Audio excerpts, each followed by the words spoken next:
அசிங்கப்பட என்ன இருக்கு? நீங்க 8 ஹவர்ஸ்க்கு வந்து ஒரு டாஸ்க் வந்து எனக்கு அசைன் பண்றீங்க. நான் உங்களுக்கு 1 ஹவர்ல முடிச்சு கொடுத்துறேன்னா அது என்னோட எஃபிஷியன்சி. அப்ப எல்லாம் பிளான் பண்ணி பண்றீங்க ஏம்மா? 1 ஹவர்ல முடிக்கிற ஜாபை தான் உங்களுக்கு 1 ஹவர் கொடுப்பாங்க. முன்ன பின்ன ஒரு 1/2 ஹவர் வரலாம், அவ்வளவுதான்.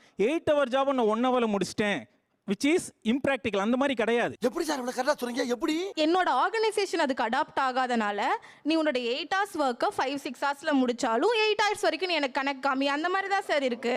ஐயோ ஐயோ, அட தற்கூரி நாயங்களா. சோ எனக்கு 5 மணி நேரத்துல அதை எஃபிஷியன்ட்டா முடிக்க முடியுங்கிற பட்சத்துல இப்ப இந்த 3 ஹவர்ஸ் நான் ஃப்ரீயா இருந்தா என்ன, ஏதோ பண்ணா உங்களுக்கு என்னன்னு கேக்குறாப்ல. இதுக்கு தான் முதல்ல எனக்கு பதில் வேணும். அவன் உங்ககிட்ட மாட்டலடா, நீங்க தான்டா அவங்க கிட்ட மாட்டிருக்கீங்க.